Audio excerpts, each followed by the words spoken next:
Good morning students. Start करते हैं आज का जो नया हम चैप्टर 4 स्टार्ट करते हैं, जिसका नाम है रिप्रोडक्टिव हेल्थ। ठीक है ना। अब देखिए इस जो चैप्टर है रिप्रोडक्टिव हेल्थ, ये भी जिस तरह से लास्ट दो चैप्टर थे, इसी तरह से ये चैप्टर भी बहुत ज़्यादा इम्पॉर्टेंट है। क्योंकि बायोलॉजी में अगर हम देखें कि जो क्लास 12 का मोस्ट ऑफ सिलेबस है वो मॉडर्न बायोलॉजी लिया होगा। मॉडर्न बायोलॉजी का मतलब क्या हुआ कि जो आजकल की जो समस्याएं हैं उन समस्याओं को किस तरह से दूर किया जाए, उसी के रिस्पेक्ट में आजकल चल रही हैं। ठीक है ना। तो ये उसी के अकॉर्डिंग अगर देखा जाए, ये चैप्टर भी बहुत ज़्यादा इम्पॉर्टेंट है। क्योंकि जो हेल्थ के बारे में बात की गई, कौन सी health, reproductive health. Reproductive health का मतलब ये हुआ कि हम उस हेल्थ के बारे में बात कर रहे हैं जो ज़्यादातर लोगों को प्रॉब्लम्स रहती हैं, किस तरह से प्रॉब्लम रहती है उसके बारे में हम यहाँ पर पूरी तरह से डिस्कस करेंगे। ठीक है ना।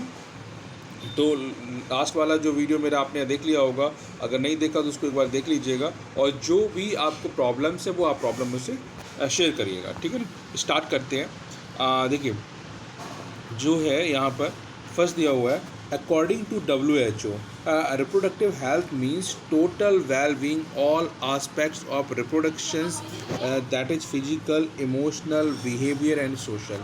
ये एक मतलब ये जो रिप्रोडक्टिव हेल्थ है उसकी डेफिनेशन क्या हुआ है कि WHO मतलब वर्ल्ड हेल्थ ऑर्गेनाइजेशन के अकॉर्डिंग, ठीक है ना, कि जो रिप्रोडक्टिव हेल्थ है उसका मीन्स होता है total well being in all aspect, मतलब सभी तरह के जितने भी एस्पेक्ट्स हो सकते हैं उनको हमने बोला है कि मतलब जो है ऑल एस्पेक्ट से मतलब क्या कि रिप्रोडक्शंस में physical, emotional, behavioural and social, इन सभी चारों चीज़ों से अगर वो पर्सन जो है वो फुली अवेयरनेस है, फुली उसके बारे में इंफॉर्मेशन है, तो वो ऐसे पर्सन जो होगा वो कैसा होगा, वो रिप्रोडक्टिव हेल्थ में गुड पर्सन्स होगा।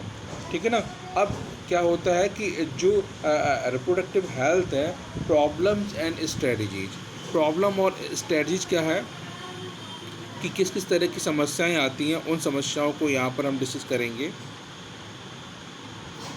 जैसे लिखा हुआ है, India was amongst the first countries in the world to initiate the programme family planning initiated in 1951। देखिए हम इसमें पढ़ के आ रहे हैं, पर हम वही सारी चीज़ें रह रहेंगे, हम उसी तरह की इसमें इस चैप्टर को स्टडी करेंगे, क्योंकि जो जो इम्पोर्टेंट पोर्शंस हैं, ठीक है ना, मैंने आपको इससे पहले भी बताया था और आज फिर से बता रहा हूँ कि ये जितने भी जो नोट्स हैं वो बहुत अच्छे नोट्स हैं, इनको ही बना लीजिए, इन्हीं से आप तैयारी करिए। मैं गारंटी दे रहा हूँ आपकी 70 में से 65 मार्क्स आ जाएंगे यहाँ से। तो फर्स्ट पॉइंट है, India was amongst the first countries in the world initiate to the programme family planning initiated in 1951। 1991 में फैमिली प्लानिंग स्टार्ट की गई थी। ठीक है ना। क्योंकि हमारे देश की जनसंख्या जैसे जैसे बढ़ रही थी, उस जनसंख्या को कंट्रोल करने के लिए फैमिली प्लानिंग नाम का चीज़ें स्टार्ट की गई थी। ठीक है। कब से? 1951 में। अब देखिए, reproductive health in a society forms a crucial part of general health. ठीक है ना। अब reproductive health in a society, समाज में जो रिप्रोडक्टिव हेल्थ है फॉर्म्स क्रूशियल पार्ट एक स्पेसिफिक पार्ट है कि जो जनरल हेल्थ है, जनरल हेल्थ और रिप्रोडक्टिव हेल्थ थोड़ा सा एक डिफरेंट। जनरल हेल्थ में हम पूरी बॉडी की बात करते हैं, रिप्रोडक्टिव हेल्थ में वहाँ हम स्पेसिफिकली जो रिप्रोडक्शन से जुड़ी हुई चीज़ों को हम बात करते हैं। क्योंकि जो मतलब ये समस्याएं होती हैं, सेक्सुअल समस्याएं होती हैं, इन सेक्सुअल समस्याओं को लोग जो है मतलब आपस में बातचीत भी करना पसंद नहीं करते हैं, मतलब अपनी जो भी समस्याएं होती हैं उनको लोग बताते ही नहीं हैं। तो यहाँ पर ये है कि सबसे फर्स्ट इम्पॉर्टेंट पोर्शन आता है कि अवेयरनेस। जितनी ज़्यादा अवेयरनेस होगी, जैसे जहाँ जहाँ पे आप दे देखते हैं कि गवर्नमेंट बहुत सारा काम कर रही है, तो उसी के आस्पेक्ट में है कि reproduction health in society forms a crucial part of general health. ठीक है ना। जनरल हेल्थ का ही एक पार्ट है जनरल हेल्थ का एक पार्ट है रिप्रोडक्टिव हेल्थ। ठीक है ना। और समाज में अवेयरनेस कराना कि जो चीज़ें छोटी छोटी चीज़ें होती हैं जिनको हम छुपा लेते हैं, फीमेल्स भी छुपा लेती हैं, मेल्स भी छुपा लेते हैं, तो उन चीज़ों को अवेयरनेस करना, उन चीज़ों के बारे में बताना ताकि आगे कोई बड़ी प्रॉब्लम ना बढ़े। ठीक है ना। नेक्स्ट जो है improved programme covering wider reproduction related areas are in currently in operations under the popular name reproductive and child health care programme. ठीक है, इस प्रोग्राम को और ज़्यादा अच्छा करने के लिए क्या किया गया, improve programme covering wider reproduction related area जो करेंटली ऑपरेशन, जो आजकल का जो करेंटली ऑपरेशन चल रहे हैं, ऑपरेशन का मतलब जो है कि आजकल जो समस्याएं चल रही हैं उसको उन्होंने क्या किया कि जो रिप्रोडक्टिव हेल्थ है उसको नाम क्या थोड़ा सा और चेंज कर दिया है, क्या काम कर दिया, reproductive and child health care programme. इस प्रोग्राम को उन्होंने इस ऑपरेशन के थ्रू नाम दे दिया गया हुआ है। तो थोड़ा सा इसको क्या है चेंज कर दिया गया, क्योंकि जनरली समस्याएं सभी के साथ थी, तो वहाँ पर क्या गया reproductive and child health care. Next, health and education of young people and marriage and childbearing during more mature stage of life are important attributes to the reproductive health of a society। देखिए क्या बोल रहे हैं यहाँ पर, child and education of young people, जो बच्चे जो आ रहे हैं, and marriage and child bearing during more mature stage of life are important attribute to the reproductive health of a society. आजकल का जो है कि जितने भी जो मतलब health and education of young people, जो नए जनरेशन आ रही है, and marriage and child bearing during more mature stage, तो आज जो लोग जो मैरिज कर रहे हैं बहुत ज़्यादा लेट मैरिज कर रहे हैं, ठीक है, मतलब लेट मैरिज को नहीं बोलते हैं, यहाँ पे क्या बोलते हैं, मैच्योर एज। ठीक है ना। तो health and education of young peoples and marriage and child bearing during more mature stage of life are important attributes to the reproductive health of society. तो वहाँ से क्या होगा, reproduction health and health of society, समाज में भी इसी की तरह रहेगा। ठीक है ना।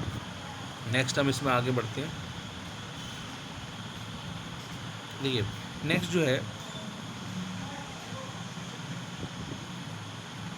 नेक्स्ट है मेजर्स टेकन बाय गवर्नमेंट। ठीक है, measure taken by government through the help of audio visual and print media. ठीक है ना, through the help of audio visual and print media. तो यहाँ पर हम क्या कर सकते हैं, जो गवर्नमेंट ने जो किया हुआ है कि हम हेल्प ले सकते हैं, मतलब कहाँ से हेल्प ले सकते हैं, किसके बारे में पता कर सकते हैं, इसके बारे में जो ऑडियो विजुअल है वहाँ से कर सकते हैं, प्रिंट मीडिया से पता कर सकते हैं। Even family members close relation are involve in the awareness, जो फैमिली मेम्बर्स हैं वो उन बच्चों को या उन लोगों को अवेयरनेस करा सकते हैं। ठीक है ना। And third, sex education was introduce in school to provide awareness. Sex education को स्कूल में प्रोवाइड कराना चाहिए। Proper information about reproductive organs, adolescence and related change, safe and hygienic sexual practices, sexual transmitted disease, AIDS, etc। मतलब देखिए इसमें क्या है, each and every persons को जो कि एज मतलब जैसे जैसे वो बड़ा होता जा रहा है, तो उसको प्रॉपर इन्फॉर्मेशंस होनी चाहिए, किसके लिए, अपने रिप्रोडक्टिव ऑर्गन्स के लिए। ज़्यादातर हमारे समाज में हम अपने जो ऑर्गन्स हैं उनके लिए बहुत ज़्यादा शर्माते हैं, उनके बारे में ज़्यादा बातचीत नहीं करते हैं। ठीक है ना। तो इसीलिए लोगों को बहुत सारी प्रॉब्लम्स रहती हैं, लेकिन वो शो ऑफ नहीं करते हैं। ठीक है। तो दैट मीन इसीलिए लिखा proper information about reproductive health, reproductive organs, adolescence and related changes. मतलब जैसे जैसे एडोलेसेंस एज आती है, जैसे मतलब जब बच्चे से वो एडोलेसेंस एज में प्रयोग करते हैं, तो फीमेल्स में उनकी बॉडी में बहुत ज़्यादा चेंज आते हैं, मेल की बॉडी में बहुत ज़्यादा चेंजेस आते हैं। ठीक है ना। तो जब मेल और फीमेल्स की बॉडी में चेंज आता है, तो अचानक से बच्चा इन सब चीज़ों को देख के अपने माइंड में अलग अलग विचार लेके आता है, तो उसको इसके बारे में पहले से एजुकेशन होगी तो उसके बारे में उसे कोई फ़र्क नहीं पड़ेगा। Safe and hygienic sexual practices, मतलब यहाँ पे दिया हुआ safe and hygienic sexual practice, इसका मतलब हुआ कि जहाँ पर भी जिन लोगों के साथ जो भी मेल फीमेल रिलेशन बनाते हैं, तो वहाँ पे सेफ़ होना चाहिए। मतलब जो जितने भी जो सब्सटेंस है उन्हीं को यूज करना चाहिए ताकि आगे चल के प्रॉब्लम्स ना हो। क्या प्रॉब्लम्स हो सकती हैं? सेक्सुअली ट्रांसमिटेड डिजीज, STD, ठीक है ना। ये बहुत सारी भी बीमारियाँ होती हैं जो फिर बड़ी जल्दी लग जाती हैं। अगर आप किसी गलत पार्टनर के साथ सेक्स करते हैं, अपने संबंध बनाते हैं, रिलेशन बनाते हैं, तो इस तरह STD डिजीज और एड्स नाम बीमारियाँ हो सकती हैं, ठीक है ना।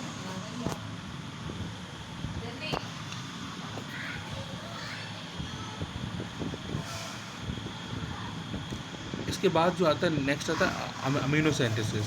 अमीनो सिंथेसिस इट इज इसका मतलब होता है it is technique use to find out chromosomal abnormalities in developing embryo by using amniotic fluid, ठीक है। देखिए अमीनो सिंथेसिस क्या हुआ, देखिए it is technique use to find out chromosomal abnormalities in developing embryo by using amniotic fluid. सीधी सीधी सी बात है कि अमीनो सिंथेसिस कि अगर जब मदर के फीटर मदर के यूट्रस में जो बेबी है और उसकी जानकारी हमें जो चाहिए होती तो उसके लिए हम अमीनो सिंथेसिस कराते हैं। फिर से मैं अपने चीज़ को मतलब अपने जो पॉइंट है उसको रिपीट कर रहा हूँ कि जब जो मदर का फीटस है मतलब मदर के यूट्रस में जो बेबी पल रहा है उस बेबी की हमें जो इन्फॉर्मेशन चाहिए थी उस इन्फॉर्मेशन की जांच करने के लिए जो जिन चीज़ों को यूज किया जाता है उसको बोलते हैं amino synthesis. That it is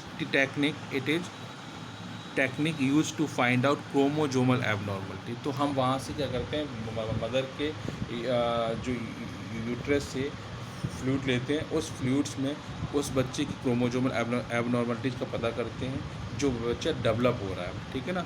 तो उसको उसी को हम लोग amniotic fluid. It is also misuse to check foetal sex determination based on the chromosomal pattern in the amniotic fluid surrounding the developing embryo. देखिए लेकिन बस इसका आजकल बहुत ज़्यादा मिसयूज किया जाता है। मिसयूज कैसे किया जाता है कि वहीं से हम क्या कहते हैं जो क्रोमोजोमल एबनॉर्मलिटीज़ के नाम से हम वहाँ पर फ्लूइड लेते हैं और उसको सेक्स डिटर्मिनेशन में पता कराने के लिए करते हैं कि ये मेल होगा या फीमेल होगा या मेल होगी या फीमेल होगी, ठीक है ना।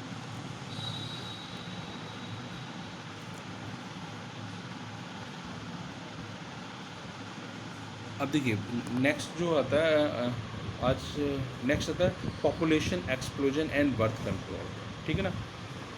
अब देखिए यहाँ पे क्या है, improve quality of life of people. अगर देखिए पॉपुलेशन एक्सप्लोजन मतलब जिस तरह की जनसंख्या बढ़ रही है तो वहाँ पर बर्थ कंट्रोल करना बहुत ज़रूरी है। अगर लाइफ की क्वालिटी चाहिए तो improve quality of life, improve quality of life people, increase health facilities and better living conditions हैं। अगर लाइफ की क्वालिटी को अच्छा चाहिए, लाइफ को और अच्छा बनाना है तो हेल्थ की फैसिलिटीज़ को बढ़ाना पड़ेगा। हेल्थ फैसिलिटीज़ का मतलब कि जो मेडिकल इक्विपमेंट मेडिकल सारी चीज़ों को बढ़ाना पड़ेगा या हेल्थ कॉन्शियस होना पड़ेगा एंड बेटर लिविंग कंडीशन है और लिविंग कंडीशन हमारे पास बेटर होनी चाहिए। And explosive impact on explosions of population. जैसे जैसे अगर एक्सप्लोसिव इम्पैक्ट होगा मतलब जनसंख्या बढ़ेगी तो उसका क्या होगा, पॉपुलेशंस भी बढ़ेगी। तो दैट मीन्स यहाँ पे क्या हो रहा है, देखिए rapid decline in death rate MMR, ठीक है ना, NIMR along with increased population of reproductive age is the main reason of population explosion। Population जनसंख्या बढ़ने का कारण क्या बोला गया हुआ है कि rapid decline in death rate जो है कम होना, rapid decline in death rate, ठीक है ना, जो है डेथ रेट का कम होना, ठीक है। MMR मैटरनल मोर्टेलिटी रेट, मतलब मैटरनल मोर्टेलिटी क्या था, MMR राइट, मतलब कि जो मदर का मृत्यु दर जो है वो कैसी हो गई, कम हो गई, ठीक है। And IMR infant mortality rate, जो बच्चों की मृत्यु दर भी कम हो गई along with the increase in population, जिससे क्या वो पॉपुलेशन बहुत ज़्यादा बढ़ गई है। Of reproductive age is the main reason of population explosion. तो इसीलिए क्या है, जो जनसंख्या बढ़ने का मेन रीजन वो क्या है, रिप्रोडक्टिव एज में मतलब बहुत ज़्यादा बढ़ जाना, जो रिप्रोडक्टिव एज है उसको बहुत ज़्यादा बढ़ जाना, इसी को हमने बोला हुआ पॉपुलेशन एक्सप्लोजन। देखिए यहाँ पर क्या है, step step to overcome explosion, population explosion. First जो है, यूजिंग वेरियस कॉन्ट्रासेप्टिव मेथड्स। क्या कहें, यूजिंग वेरियस कॉन्ट्रासेप्टिव मेथड, हम बहुत सारे कॉन्ट्रासेप्टिव मेथड्स को यूज करते हैं। Using various contraceptive method, contraceptive methods में आप जैसे आपको जैसे तो कंडोम है, कंडोम के बाद जो है कॉपर टी है, कॉपर टी के बाद बहुत सारे जेल हैं, ये सारे के सारे जो है कॉन्ट्रासेप्टिव में यूज किए जाते हैं। और बहुत सारी पिल्स हैं, मेडिसिन्स हैं, ठीक है। Next, educating people about the demerits of large family, ठीक है ना।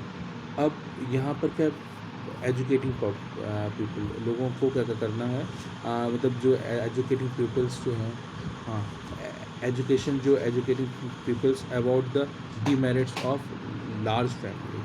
एजुकेटिंग पीपल्स जो हैं वो क्या करते हैं कि अपनी फैमिलीज़ को भी बढ़ा देते हैं। तो ये जो जबकि ऐसा नहीं होना चाहिए, एजुकेशन वाले पीपल्स को अपनी फैमिली को लिमिटेड ही रखना चाहिए, बट वो भी क्या करते हैं, अपनी फैमिली को बढ़ा रहे हैं बहुत ज़्यादा। तो इससे क्या हो रहा है, पॉपुलेशन एक्सप्लोजन हो रहा है। Increasing the marriageable age of female and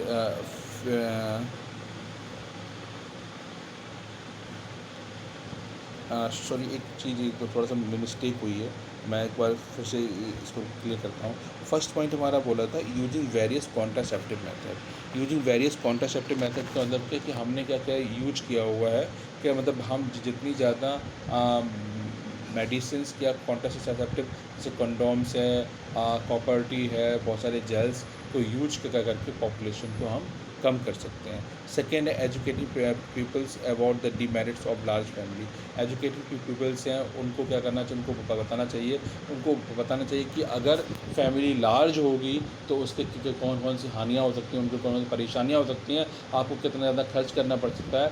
तो जो एजुकेटिंग पीपल्स हैं वो अपनी फैमिलीज़ को स्मॉल करेंगे, तो वो एजुकेटिंग जो पीपल्स हैं वो अपनी फैमिली को लार्ज से स्मॉल पे लेके आ जाएंगे। थर्ड पॉइंट जो है, इंक्रीजिंग द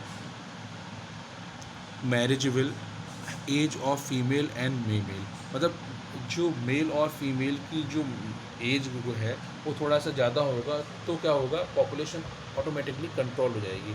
क्योंकि अगर लेट एज में मैरिज करेंगे तो probability of the children birth is low, मतलब बच्चे की जो प्रोबेबिलिटी हो जाएगी वो बहुत कम हो जाएगी। तो ज़्यादातर जो मैच्योर पर्सन होते हैं वो क्या करते हैं, एक या दो बच्चों को ही मतलब पैदा करते, प्रोड्यूस करते हैं। Next, providing incentive to parents having 1 or 2 children. उन पेरेंट्स को इंसेंटिव देना चाहिए, उनको मतलब अदर फैसिलिटीज़ प्रोवाइड करानी चाहिए जिनके पास एक या दो बच्चे हैं, ठीक है ना, एक या दो बच्चे हैं।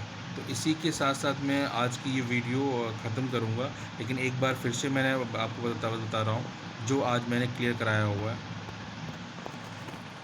देखिए, फर्स्ट मैंने आपको डेफिनेशन ऑफ जो first definition of reproductive health, उसके बाद मैंने बताया कि जो हमारे समाज में कौन कौन सी प्रॉब्लम्स हैं और उन प्रॉब्लम्स को कैसे हम दूर कर सकते हैं, ठीक है ना, उन प्रॉब्लम्स को हम कैसे दूर कर सकते हैं।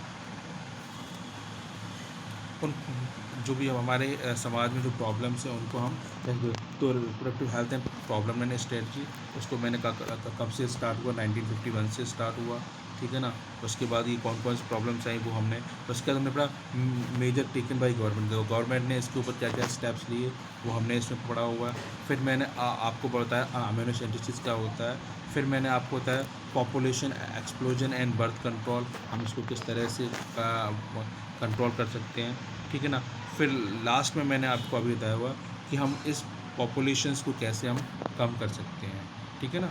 ओके, आज के लिए इतना ही। और अब आपको यहाँ देखिए, मैं आपको कोशिश कर रहा हूँ कि ये जो नोट्स आपने मुझसे मांगे हुए थे कि सर नोट्स दे दीजिए, तो मैं नोट्स आपको, इससे अच्छे नोट्स आपको कहीं नहीं मिलेंगे।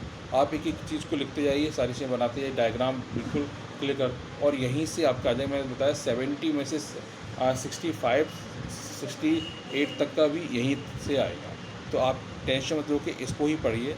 हाँ, इसको जितना जल्दी हम करा देंगे फिर आपको और चीज़ें क्लियर करेंगे। ठीक है ना? Okay student.